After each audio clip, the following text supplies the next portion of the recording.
to freely interact with your president so that you get to know each other.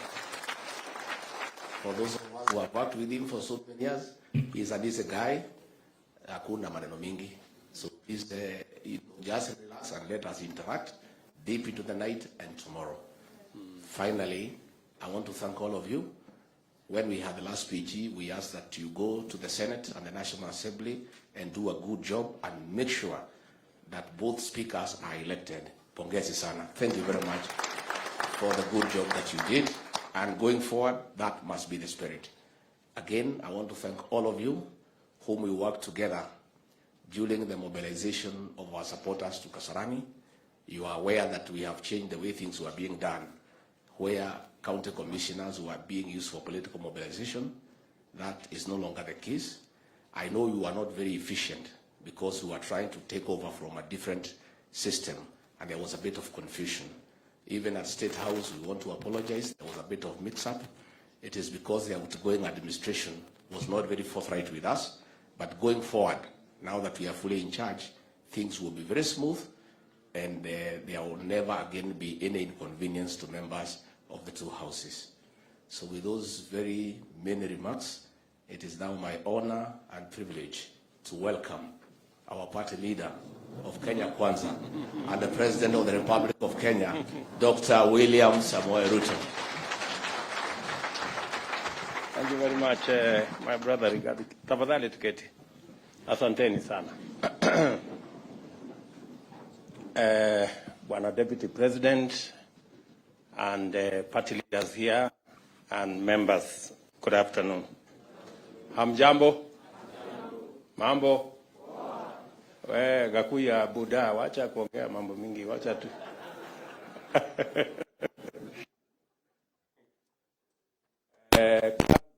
Mimi nataka nichukue nafasi hii niwashukuru sana kwa kuchukua muda wenu so that you can come to this retreat. Wakati tuliongea katika PG yetu ya kwanza, tulikubaliana ya kwamba tutachukua muda tuwe na retreat ndio tukubaliane mpango wa kazi na pia tuelewane vile tunaenda mbele pamoja. And therefore, I want to thank all the members who have taken time so that we can attend this retreat, so that we can exchange ideas and we can agree on our program of work, because we asked the people of Kenya to give us an opportunity to work for them. And by God's grace, we have been given that opportunity in various capacities. We have members of parliament, we have members of the Senate, we have MCAs who are not here, we have governors who are not here, we have members of the executive, my good deputy here and myself, and those we will appoint into cabinet. So we have an opportunity to serve the people of Kenya. And for us to be efficient and effective in the service of the people of Kenya, we not only need to have a plan, but we need to agree on the execution of that plan. All of us seated here know that we went to the people of Kenya with a manifesto. And we committed to the people of Kenya to implement that manifesto so that they can actualize the commitments that we made in that manifesto. It is necessary because this is the top leadership of our legislature in both houses. And I am old enough to know that to be effective and succeed, any administration must get its act together in Parliament. we are unlikely to get it right anywhere else. So that's why continuous engagement with our legislature is not going to be the exception. It's going to be the norm. So when I made a commitment that we will have regular PGs, I meant it, and we will have regular PGs. It is the only way all our members can read from the same script, sing from the same hymn book, sing the same song, and be able to actualize our plan, and therefore materialize the commitments we made to the people of Kenya. That's why we will be here today and tomorrow. My good deputy has apologized. We came a bit late. It will not happen in future. I like to keep time, and I think those who have worked with me know. So we will ensure that we are timely so that we can save on time and make sure we achieve more by using the best use of time. So mimi nawakaribisha nyinyi nyote kwa hii mkutano. Karibuni sana. Na this is a meeting of equals. So there is no greater or lesser person here. There is no senior or junior person here. We are all elected by the people of Kenya. We have a mandate from the people of Kenya, and we should talk freely. Let us be patient with one another. There are those people who talk fast. There are those who talk slowly. Let us accommodate each other. That is the essence of a team. A team is organized. Otherwise, we will not get the synergy that is necessary for us to implement our plan. Before I say one or two things, let me just ask the people who are MCAs before they became members of parliament, the bottom-up people. I know they are. The people who are MCAs and they graduated and became members of parliament. Ebu simameni. Wow, look at that. Look at that. Wapigie makofi. Pongezi sana. You can see bottom-up works. Asanteni sana waheshimiwa. The people who are being elected for the first time as members of parliament, first timers, wale watu wa the monos, as we would call them. Wow, that's quite a, that looks like what? 40%? 50%? No, 40. 40%. Asante sana.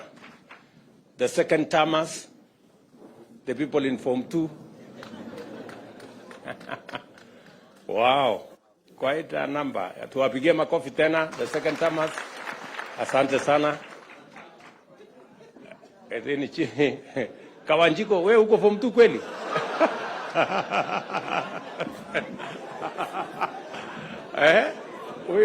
Huyo aliruka darasa huyo. Okay. Can we see the third timers? Form 3 people, the Form 3. Wow, that's quite impressive. Tuwapigie makofi watu wa Form 3 hapo. Asante sana. Thank you very much. Tuko na watu wa Form 4 kweli? Haya, watu wa Form 4 tuone. The fourth timers. Wow. That's quite something. Oh, Mwangi there. Aden Duale here. Cheptumo there. Governor Sirma there. And Kareke Mbuki. Japheth. And of course, Lekuton. And Khalwale right at the back. And Kiunjuri right there. Haya, tuwapige makofi.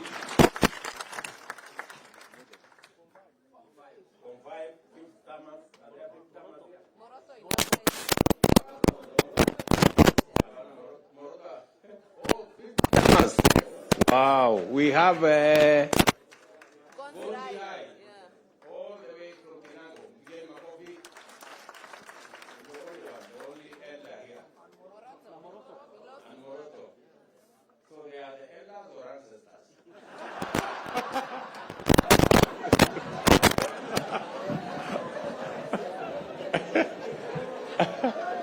oh my. Okay.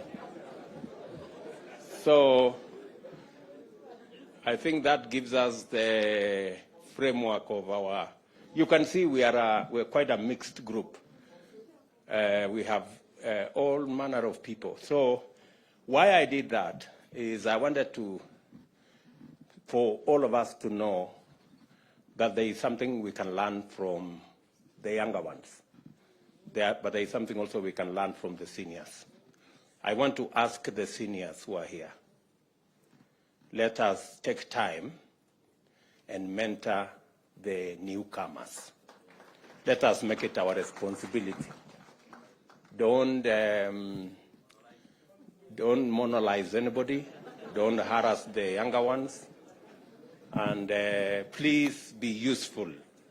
You know, show them how CDF works. Show them how committees work. Don't assume. Don't take it for granted that people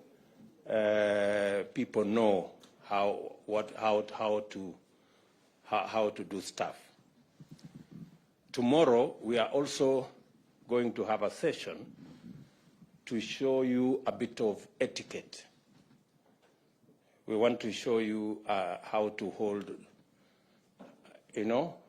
what to do, because sometimes we get embarrassed when senior people don't even know how to hold a spoon or how to hold a fork. So tomorrow we'll take time because we want to mentor everybody. And some people take things for granted. Mnanielewa? So tutapangana namna hivyo. Hiyo ni number one. Number two, it is very important for us to have a meeting so that so that we can agree on the plan we have.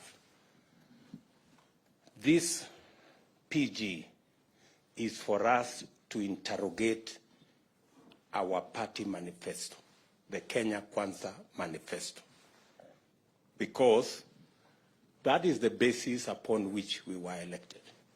We made commitments to the people of Kenya. We have started to discharge some of those commitments. I had made a commitment that we will appoint the 6 judges. We have appointed the 6 judges. We made a commitment that we will provide financial independence for the police. I already issued instructions, and yesterday that was implemented by Treasury. Now, henceforth, the police will have an independent budget. They will not be begging for money from other offices. We will allocate them the resources as is being done by Parliament, and we will begin to make demands of them on matter security, because in the past they used to give excuses of depending on finances from other offices. Now they have their own independence and independent financing. We expect improved security in the country.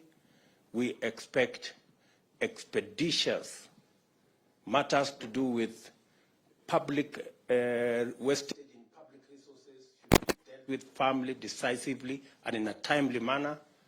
We expect that the fight against corruption will be scaled up. We expect that our insecure areas, cattle rustling, conflict amongst communities, will be dealt with firmly and decisively. And I have already informed the police that that is why we gave them their money. They will have a direct charge, and they will decide in accordance with their security plan, in accordance with the way they want to discharge their mandate, without having recourse to anybody, but with clarity and independence, because that is the requirement of the Constitution. There will be other things we are going to be doing in the short term to ensure that we take this to the logical conclusion. Let me also say the primary reason why we are meeting here today is so that each and every one of us can understand the commitments we have made to the people of Kenya through our manifesto. We are also going to show you the legislative program that will enable us implement that plan. And that legislative program is going to come to Parliament. It is good for you to understand ahead of time, so that when we ask you that there is this law, there are these regulations, there is this policy position that we want Parliament to pass for us, it will be understood that this is in furtherance, and you will already have the information to make sure that you pass it in a manner that it will give us the instruments to be able to deliver to the people of Kenya. We will tell you about our housing plan. We have Charles Hinga here. He will take you through our housing plan, the plan that we were supposed to implement in 2018. But we lost the opportunity to implement it in 2018 because we took a tangent and went to BBI and went to other stories. I want to promise you that this is one plan that is a must-do for us. It will create millions of jobs for our young people. It will sort out for us our challenge of housing. Many people are living in deplorable conditions in slums and other informal settlements. They are paying 3,000 to 5,000 shillings, sometimes 6,000 shillings, in houses that have no toilet, that have no water, that have no electricity. We can give those people a decent house where they will pay the same 5,000 in terms of mortgage and be able to own the house further down the road. We will be requiring you to do some adjustments on the law so that we can implement that plan. We will be taking you through our universal health coverage plan so that you also understand what we need to do so that we can actualize the commitment we made to the people of Kenya on matters to do with universal health coverage. How are we going to make it 300 shillings for the lowest category, and how are we going to graduate it so that instead of being a fixed amount, people contribute in accordance with their incomes and provide a mechanism where we can carry the majority of Kenyans, work with the people in the informal sector, and also make sure that we carry the majority of Kenyans. When I say the majority, I mean actually everybody. And it is good for you to understand. We will also be making a presentation to you on savings and what you need to do to make sure that we improve the culture of savings. Savings is what gives us the resources for investment.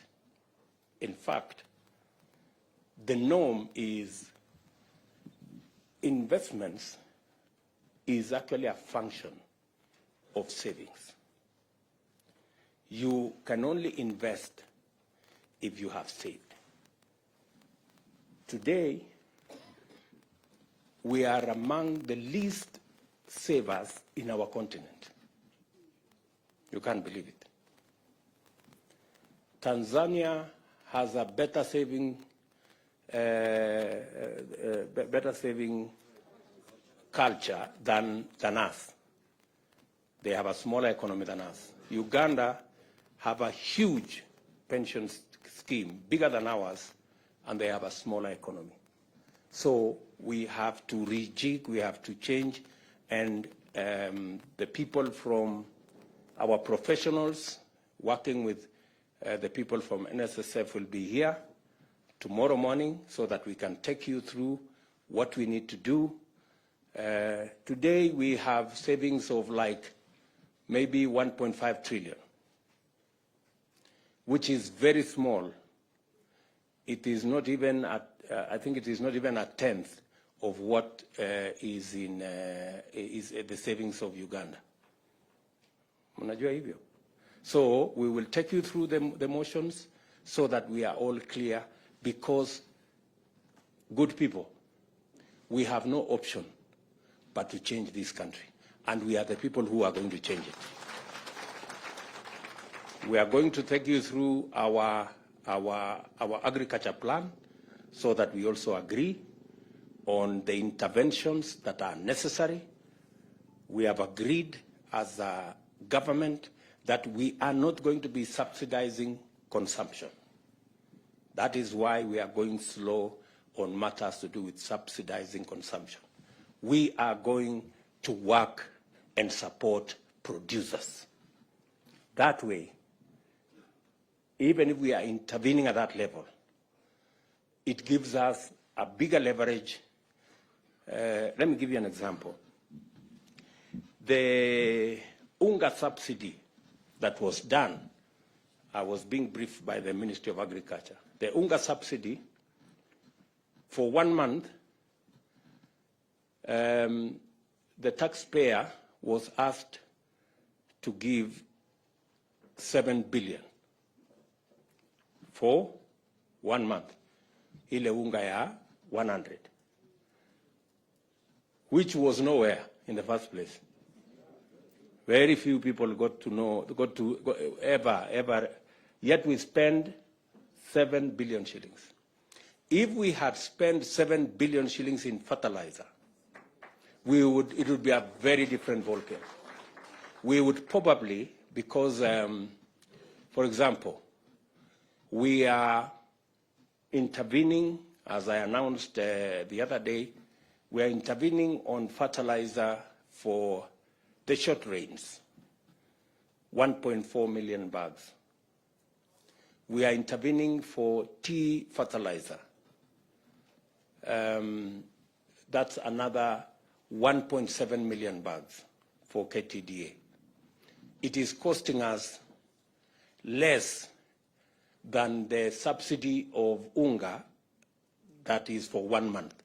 And yet the subsidy we are providing is going to reach close to 500,000 farmers. That's the difference. So it is not how much money you spend.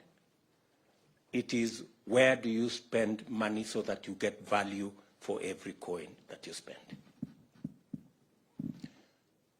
So we will be discussing our agriculture plan tomorrow so that you can understand, and so that when it comes to Parliament, you know where to allocate resources that will go into helping our producers.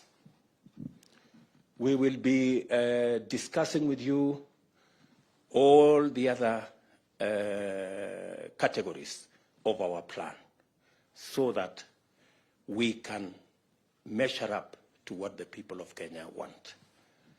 Let me tell you this.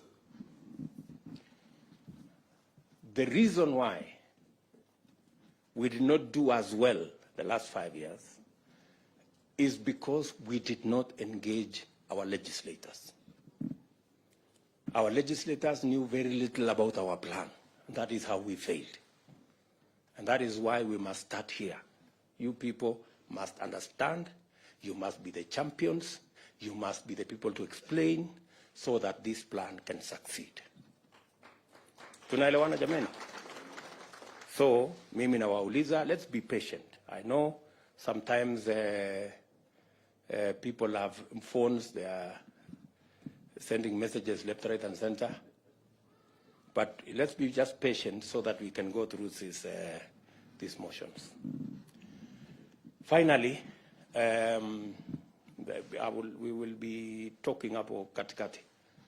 Let us also agree that Parliament is an important stage. I want to tell you as members, Parliament is a premium platform. Very many people try so hard to get to Parliament. So take advantage of that premium stage. Out of 50 million Kenyans, we have only 349 in National Assembly and 67 in the Senate. Consider yourself privileged to access the stage in Parliament and make use of it. It can make your career, it can unmake your career, the way you use the floor of the House. There is the temptation when you come to Parliament to chase this, chase that, chase the other, until it is reported that you are a no-show in Parliament. Unajua kuna watu wanaandikwa ati hawajawahi kuzungumza kwa bunge. Please, nataka niwaombe. You know? Why do you look for a premium stage and then you abscond? You do nothing with it. Kwa sababu Parliament sio mahali ya kuuza viazi ama kufanya. Parliament ni mahali ya kuongea mambo ya wananchi. To articulate issues that are important to your constituents, issues that are important to your party, issues that will shape the future and destiny of our country. And that is the stage you have. It's a premium stage. It's not a stage that anybody can walk in and have. So while you have the privilege to be a member of Parliament, please make use of that stage. Sometimes it is it's quite intimidating, especially for the new members. Kidogo ukisimama hapo unatetemeka kidogo, Kiswahili Kiingereza inachanganyika, but if you do it consistently, utashika network na mambo itaenda mzuri. Yeah, and many of our constituents are waiting to see. They're waiting to see you. Mbunge wetu wamesema nini kule bunge leo. I have also taken the position with my good deputy here that for purposes of proper accountability of government, we are going to work on the standing orders so that our CSS can come to Parliament and you can ask them questions directly about your constituents, so that we can improve the accountability of our government, the accountability of our ministers, because in any case, the ministers don't have any constituency to attend to. So their constituency is, are we together? So make use of that platform. I am happy to note that our competitors have said they will provide oversight of our government.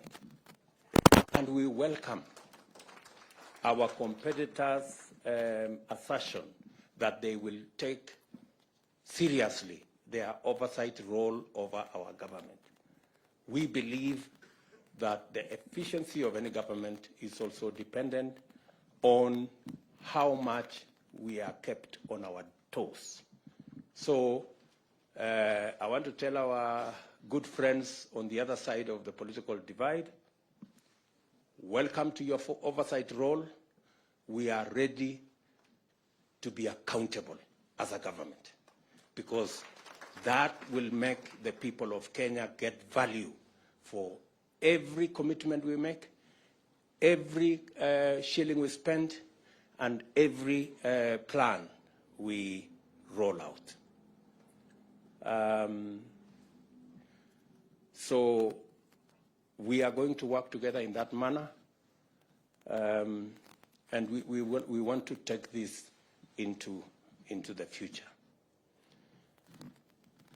Shortly, we will be going to Parliament, and tomorrow we will have a conversation about House leadership, both in the National Assembly and in the Senate.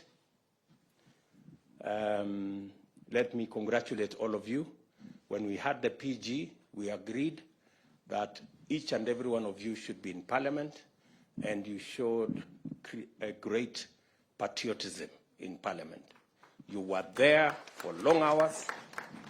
We elected both speakers, and both deputy speakers are members of Kenya Kwanza, and we are very proud of you guys and what you are able to do.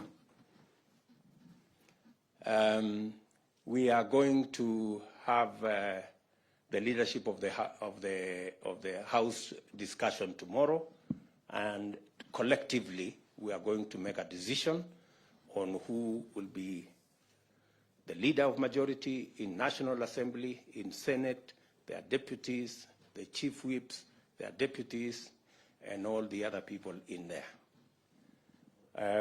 Our competitors on the other side will provide their oversight role. I have heard them try to say they have some numbers. I mean, surely, if you cannot even raise a candidate for the Speaker of Senate, what numbers do you really have? Let's just be honest with ourselves. You know, there is no need to bring a contest where there is none. We have accepted that we are not going to appoint any member of the opposition into government, because we want a vibrant opposition. We want an opposition that will keep government in check, because we have nothing to hide, and we want to run an accountable government. So we appreciate their role. We wish them well in their role, but we will play our role as effectively as we can. And members, I want to request you, with all humility, please let us take the responsibility put on our shoulders by the people of Kenya seriously. I will keep consulting. When necessary, at short notice, we will meet. We will have regular PGs so that we can all read from the same script and do the job for which the people of Kenya elected us. Asanteni sana. I do not wish to say more than that. I am here until close of business tomorrow, so tuko pamoja. Baadaye tutaenda kuota moto pale nje, tupige story baadaye na tupangane namna hiyo, si ndio? So otherwise nawashukuru sana, and I wish each and every one of you here the very best in your career as legislators. Asanteni sana. Thank you.